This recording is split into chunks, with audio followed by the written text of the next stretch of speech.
Film की शुरुआत एक आइडियल फैमिली से होती है। टिंजा की माँ एक परफेक्ट सोशल मीडिया इन्फ्लुएंसर है जो एक वीडियो बना रही है। घर चमक रहा है, सब कुछ खूबसूरत और परफेक्ट लग रहा है, लेकिन तभी एक काली कौआ घर में आकर उड़ने लगता है। टिंजा उसे पकड़कर बाहर निकालना चाहती है, लेकिन तभी उसकी माँ उसे बेरहमी से मार देती है। उसकी माँ के चेहरे पर एक क्रूर मुस्कान होती है, मानो यह उसका रोज का काम हो। रात के समय टिंजा घर से बाहर निकलती है। वह डरावने ठंडे जंगल में अकेली चल रही होती है। हवा में अजीब सन्नाटा है और दूर से किसी जानवर की हल्की गुर्राहट सुनाई देती है। तभी उसे झाड़ियों में कुछ हलचल महसूस होती है। वह पास जाकर देखती है, एक अजीब रहस्यमय अंडा। यह आम अंडे से बड़ा है, धीरे धीरे धड़क रहा है, मानो जिंदा हो। टिंजा इसे उठाकर घर ले आती है और अपने पलंग के नीचे छिपा देती है। अगली सुबह टिंजा अपने अंडे की जांच करती है। अंडा पहले से और भी बड़ा हो गया है। वह इसे छूती है और उसे महसूस होता है कि इसके अंदर कुछ हिल रहा है। रात होते ही अंडे की सतह अजीब तरीकों से कांपने लगती है। टिंजा डर से कांप रही होती है, लेकिन फिर भी उसे एक कंबल से ढक देती है। रात के अंधेरे में कमरे के कोने में एक छाया हिलती हुई दिखती है। एक रात टिंजा सो रही होती है, तभी एक भारी आवाज से उसकी नींद खुलती है। वह देखती है कि अंडा बुरी तरह हिल रहा है और इसकी सतह पर दरारें आ रही हैं। धड़कनें तेज हो जाती हैं। टिंजा घबराई हुई पलंग के नीचे झांकती है और फिर अंडा टूट जाता है और एक भयानक अजीब जीवत उसमें से निकलता है। यह कौए की तरह मगर इंसानी चेहरे वाला एक डरावना प्राणी है। उसकी आंखें अंधेरे में चमक रही हैं और उसकी पतली नुकीली उंगलियां टिंजा की ओर बढ़ रही हैं। टिंजा इस प्राणी को अपने कमरे में छिपाने की कोशिश करती है, लेकिन अब उसकी मां को कुछ शक होने लगा है। टिंजा अब इस जीव की देखभाल करने लगती है। धीरे धीरे यह अजीब कौआ इंसान और टिंजा एक दूसरे से जुड़ने लगते हैं, लेकिन यहां सबसे डरावनी बात सामने आती है। यह जीव सिर्फ एक आम प्राणी नहीं, बल्कि टिंजा की गहरी भावनाओं का जीवित रूप है। जैसे जैसे टिंजा अंदर से बदलती है, वैसे वैसे यह प्राणी भी डरावनी और खतरनाक शक्ल लेता जाता है। अब तक टिंजा इस डरावने प्राणी को एली नाम दे चुकी है, लेकिन एक दिन जब वह कमरे में जाती है तो देखती है कि एली की शक्ल बदल रही है। अब एली का शरीर ज्यादा इंसानी दिखने लगा है। उसकी आंखें अब कौए जैसी नहीं, बल्कि ठीक टिंजा की तरह हो गई हैं। उसकी त्वचा पर झुर्रियां पड़ रही हैं और उसके बाल धीरे धीरे उगने लगे हैं।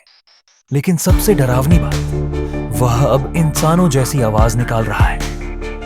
टिंजा धीरे धीरे समझने लगी है कि एली उसके डर, गुस्से और दबी भावनाओं का ही एक हिस्सा है। एक रात टिंजा की माँ उसे जबरदस्ती जिम्नास्टिक्स की प्रैक्टिस के लिए धक्का देती है। माँ हमेशा कहती है, तुम्हें परफेक्ट बनना ही पड़ेगा। टिंजा दर्द में है, लेकिन कुछ नहीं कहती। जब वह रात को घर लौटती है तो एली उसे घूर कर देख रहा होता है। अचानक एली उठता है और घर से बाहर निकल जाता है। टिंजा चौंक जाती है, डर जाती है। आखिर वह जा कहां रहा है? मां को कुछ अजीब महसूस हो रहा है। वह टिंजा के पीछे पीछे उसके कमरे तक जाती है और दरवाजा खोलती है। कमरे में खून के निशान हैं। बिस्तर के नीचे हल्की हलचल हो रही है। मां झुककर देखने लगती है, धीरे धीरे हाथ बढ़ाती है और जैसे ही वह पर्दे हटाती है, एली की नुकीली उंगलियां बिजली की तेजी से मां के चेहरे को खरोंच देती हैं। मां पीछे हट जाती है। उसके चेहरे पर एक लंबी गहरी खरोंच बन गई है। वह सदमे में डर से कांप रही है। टिंजा भागकर मां के सामने आ जाती है और कहती है, मुझे माफ कर दो। लेकिन मां के चेहरे पर अब डर और नफरत का मिला जुला भाव है।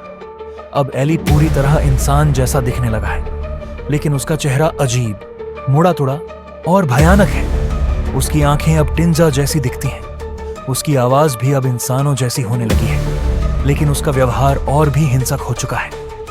टिंजा धीरे धीरे महसूस करने लगी है कि उसका गुस्सा और नफरत एली को और भी शक्तिशाली बना रही है। जब भी टिंजा परेशान होती है तो एली किसी को नुकसान पहुंचाता है।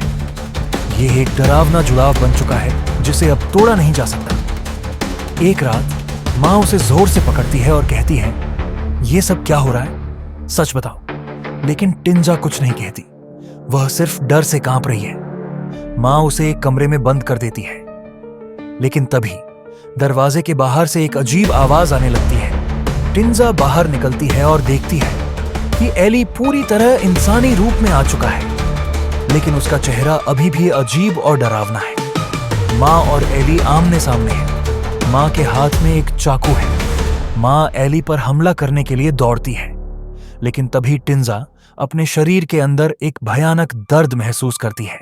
एली भी उसी तरह कांपने लगता है, क्योंकि वे एक ही शरीर के दो हिस्से हैं। मां को एहसास होता है कि अगर वह एली को मार देगी तो टिंजा भी मर जाएगी, लेकिन क्या वह उसे बचा पाएगी? अब असली डर की घड़ी आ चुकी है। कौन बचेगा, कौन मरेगा? कमरे में सिर्फ 3 लोग हैं। मां, जिसने एली को खत्म करने की ठानी है। एली, जो अब पूरी तरह टिंजा की परछाई बन चुका है।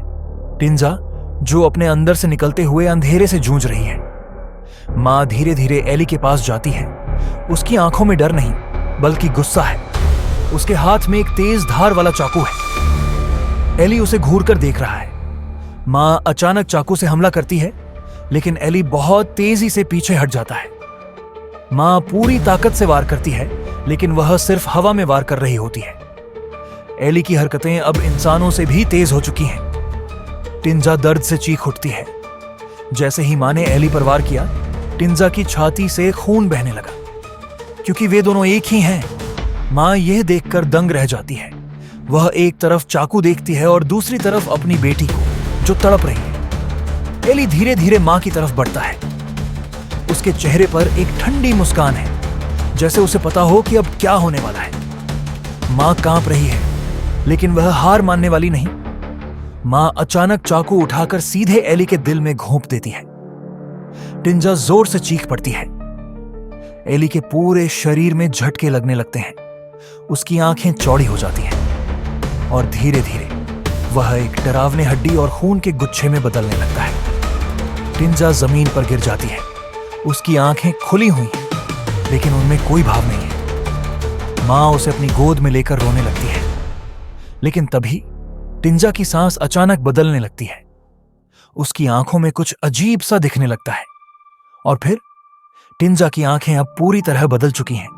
वे अब एली जैसी दिख रही हैं। मां की आंखें धीरे धीरे बड़ी हो जाती हैं। उसकी सांसें तेज हो जाती हैं। टिंजा धीरे धीरे उठती है और उसकी हल्की मुस्कान बनती है। मां धीरे धीरे पीछे हटती है, लेकिन क्या वह अब भी टिंजा है? मां ने एली को मार दिया, लेकिन क्या वह सच में मर गया? एली का असली रूप अब टिंजा में समा चुका है। अब टिंजा वह परफेक्ट बच्ची नहीं, बल्कि एक नया रूप ले चुकी है, शायद और भी ज्यादा खतरनाक। फिल्म का अंत एक भयानक रहस्य छोड़ जाता है। अब जो टिंजा बची है, वह असली टिंजा है या कुछ और?